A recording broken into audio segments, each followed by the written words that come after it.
I was just happened to be at Origins, saw the game, didn't know much about it, and bought it on a whim. Don't do that financially. Just don't recommend doing that. But it worked out for me. I really enjoy this game. Regrets. I do not regret it at all. I really enjoy this game. I am so happy we have it in our collection. But again, like I said a little bit earlier, would I want this to be my only game in my collection? No.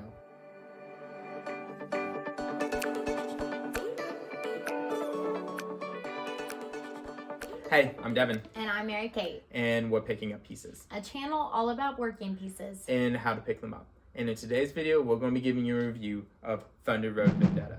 And also mini reviews of all the expansions that you could possibly get for the game. Thunder Road Vendetta is what I consider to be probably the purest form of an Ameritrash game.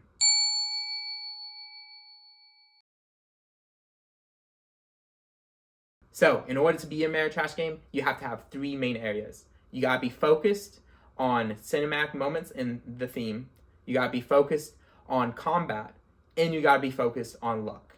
And I think Thunder Road Vendetta exemplifies that and demonstrates it perfectly. And so, what Thunder Road Vendetta is it is a racing game set in this post-apocalyptic landscape where you are Mad Max / Mario Kart style racing across the board, trying to be not destroyed and get to the end. And so basically how this plays out is at the beginning of each round, you'll roll your dice, everyone at once, and then one by one you'll assign your dice to one of your vehicles and then move that vehicle those designated steps. So if you start and end on the pavement, then you get a bonus movement from the pavement die, which is rolled by the first player. If you happen to go over one of these red hazards, then whatever the hazard says, happens. It could be a terrain, it could be mud, it could be oil, whatever, or it could be something worse, like a mine, or even a wreck that you have to end up in. Speaking of wrecks, you don't have to avoid the cars around you. In fact, you're encouraged to crash into them, resulting in having to roll your combat dice.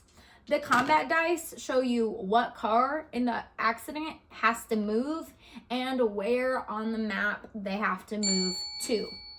If one of the cars in the wreck is bigger than the other one, whoever is the owner of the larger vehicle gets to roll the combat dice because they have the advantage.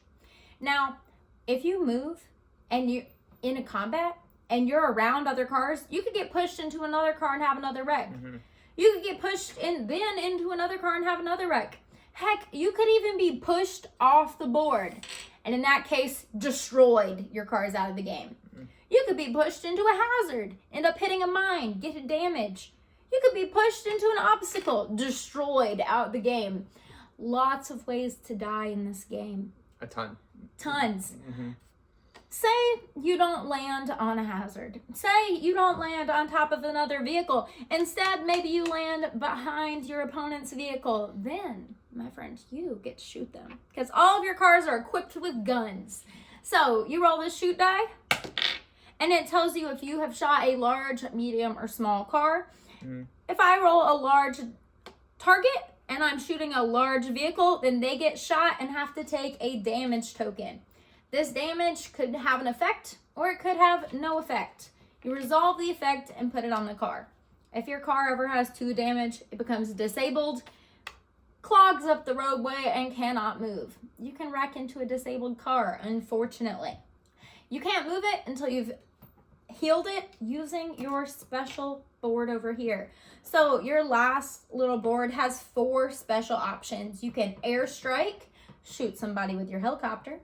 You can use nitro to move faster, drift to be able to go around a car without wrecking it, the very first car you would have wrecked into on your turn, or you can repair a damaged vehicle, taking one of the damages off by using one of your 6 dice. And honestly, it's pretty much the whole game. Your goal is to win, and you win on a 2-player game, you win by either getting to the end of the 5th map, mm-hmm. or by destroying and disabling all of your opponent's cars. On a game that has 3 or more players, The finish line is added to the lead map after one of the player's cars have been completely eliminated or disabled. And that's how you win. You try to kill everybody and get to the end as fast as you can. And so why does it matter that this game is an Ameritrash game? Because we can't compare it to other modern games that are typically Euro style games.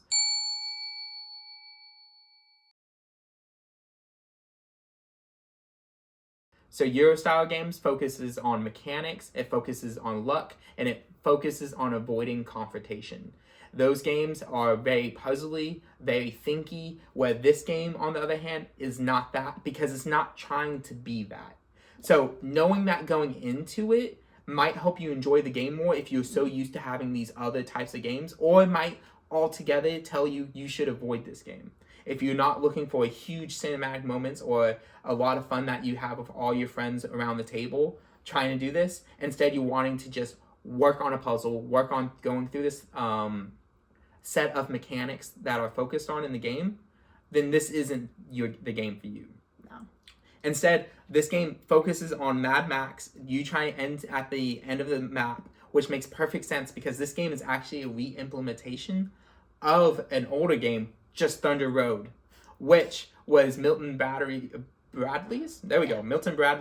answer to the Mad Max movie that was so popular in the 80s. And so Restoration Games bought this IP and was able to re-implement it for us and for our enjoyment. And so this game, it makes all the sense that this is a pure Ameritrash game because it was originally made during an era where Ameritrash games thrived and was such a vibrant time for the genre. And so for us, how we have to come and judge this game is judging it based off of those standards. And I think it does all of the things that you want in an Ameritrash game. It has luck. You're rolling the dice.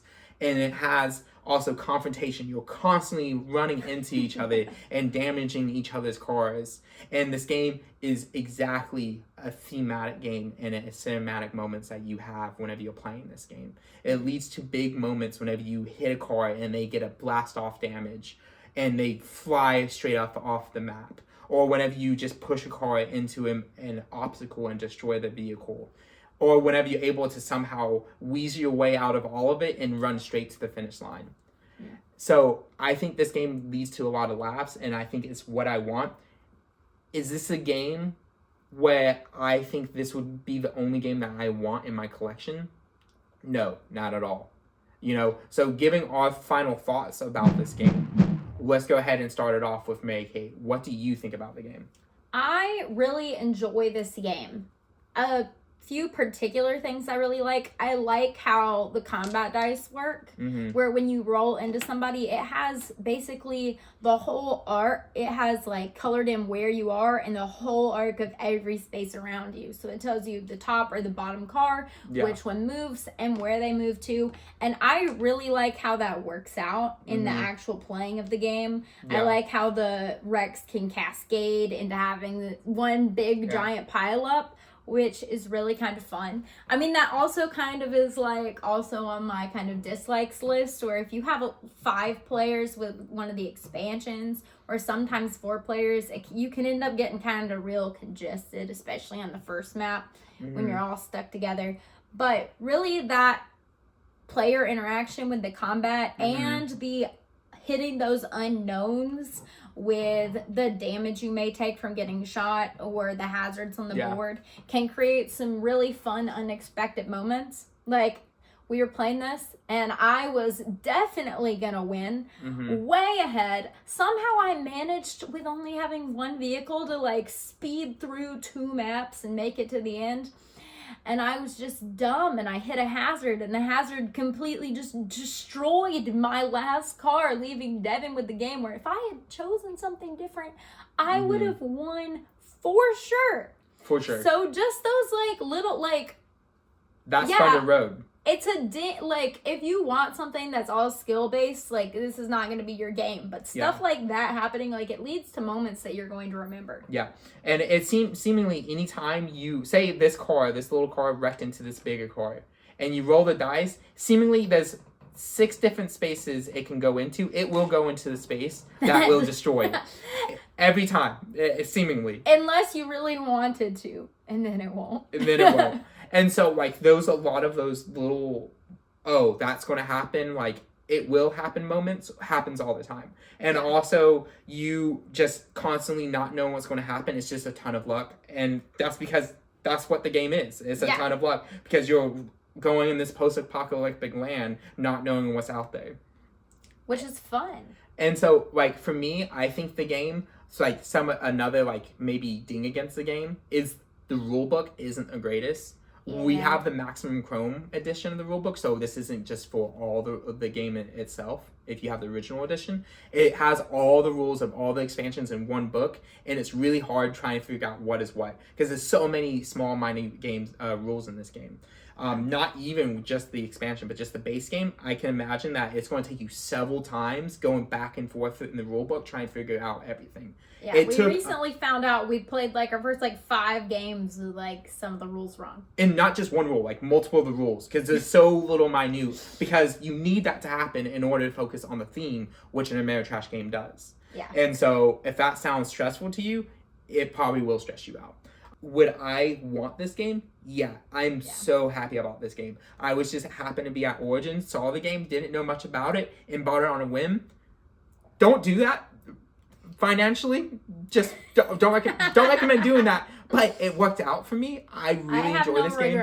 I do not regret it at all. I really enjoy this game. I'm so happy we have it in our collection. But again, like I said a little bit earlier, would I want this to be my only game in my collection? No, not by a long shot, because I want more of that puzzle, and that's what I'm more used to. That's more what I enjoy. Like, for me to get lost in the thematics of the game, a game has to be really solid mechanically and focus on theme, which I think a lot of modern games do. And so this game doesn't do that, so I have to be really intentional about getting lost into what we're doing in this world that is being built. Which then does make it a bit group dependent on how well it goes over. Yeah. With certain groups, you're going to have a lot more fun than with, like, you want to have a lot of interaction. You want to have some trash talk going on. You want to all be talking to each other. Yeah. So if you have a really quiet group who's just kind of rolling their dice and moving, like, it's not going to be as fun of an experience for you. So it is group dependent. So there's a lot of caveats to this game. But I would still recommend it. Yes. As long as you consider the caveats we're talking about. Yeah. Because if you think any of those are big dings, you're not going to want to probably play this game. But again, I think what the game is aiming to do, it does it so well. And I'm so happy that the design has made it the way that it has and has given it such a good facelift from the original game in the 80s. Because not only that, there's a ton of expansions that we should get into that actually implement more of what we expect out of modern board games. Yeah. So there's 4 expansions that you can purchase for this game. And they all come in the Maximum Chrome edition of the game, which we own. And so we've played all of them, and we can talk about all of them for you. So I'll go off first for the Big Rig and the Final 5. In this expansion, you get 2 new sets of cars. You get the Final 5, which is a whole bunch of motorcycles, which allows you to drift around the board, avoiding smashes at all times, unless another vehicle smashes into you. And so you get 2 more vehicles, obviously, that helps you outlast other people. It's a lot of fun doing that. And then the Big Rig is just a humongous big rig truck. It's like a tank. Oh my gosh, it has so many different abilities that you get to do with this vehicle, and also it's super hard to kill. It takes a lot to kill it because you only have one vehicle. And so along with you getting this, it also allows you to play with 5 players since you have these 2 new expansions. Again, for me, Mary Kate, I think 5 is a little bit too much. I think 4 is a sweet spot. We've played it 2 times already this game. At 2 players 1 time already. And we've enjoyed it at 2 and a 4, actually. But I think 5 is a little bit too much at the beginning, that congestion that you get. Yeah. And so just think about that. I don't think you necessarily need to play it at 5 players. But the motorcycles and the big rig are fun to add. Really just fun. Some variability. So happy about that. In the game. Super fun.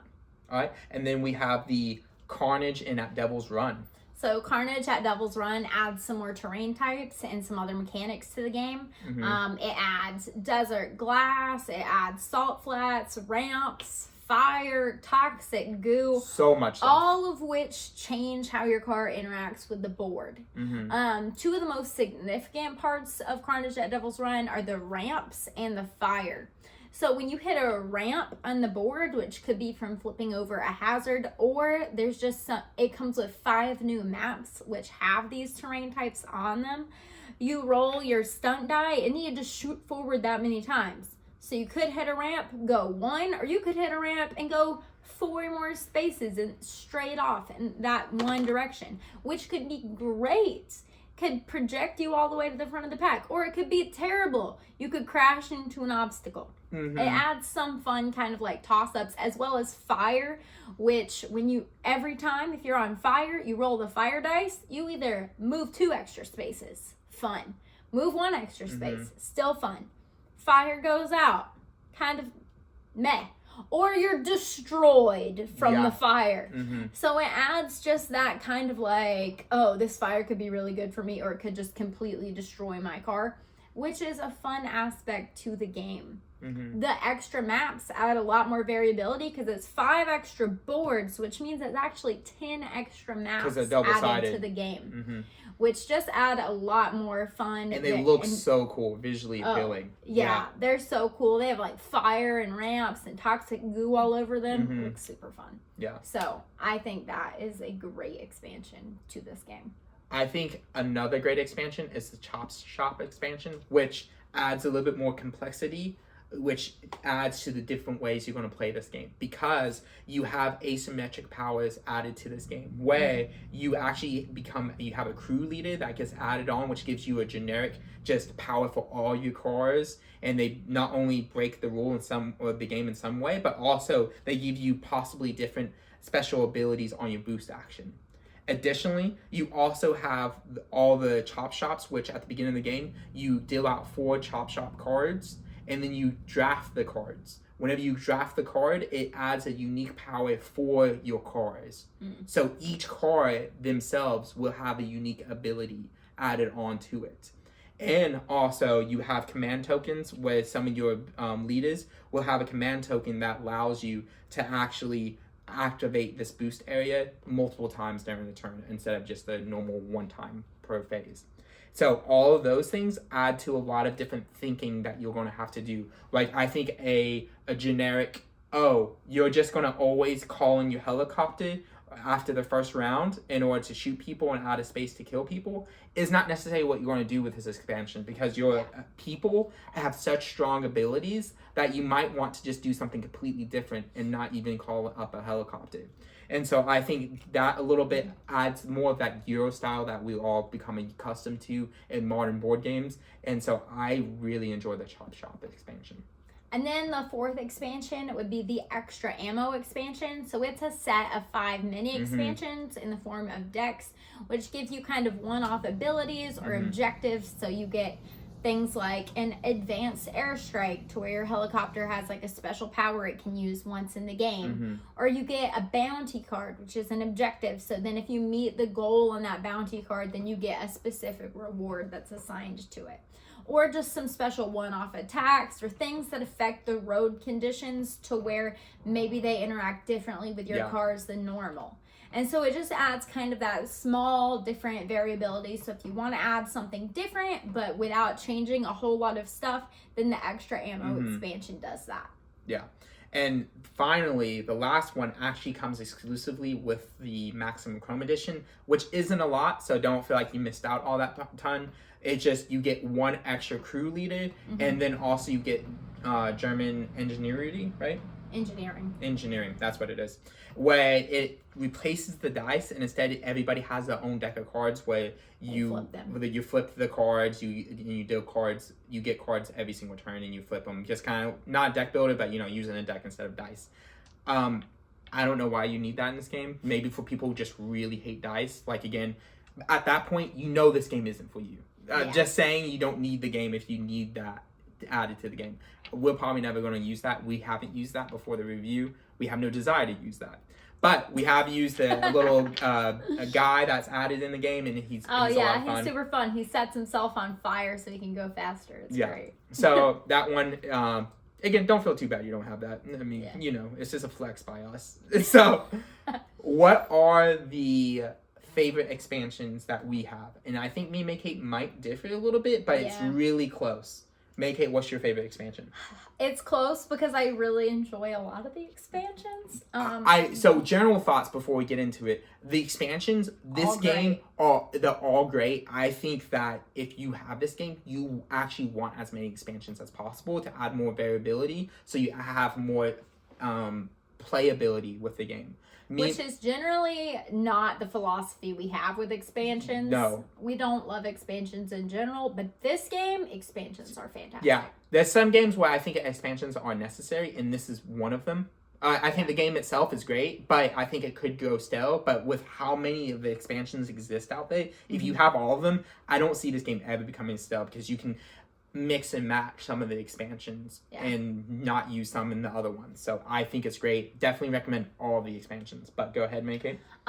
It's really close, but I think my favorite expansion that I think is most essential is the Carnage at Devil's Run. The 5 or the 10 extra maps are fantastic. So good. Yeah, so good. The extra components with the fire and the ramps and the other terrains, great. I think that just adds a lot more variability and a lot more kind of, it does add more luck, but I think it adds it in a fun way. And that's what you want in this game, right?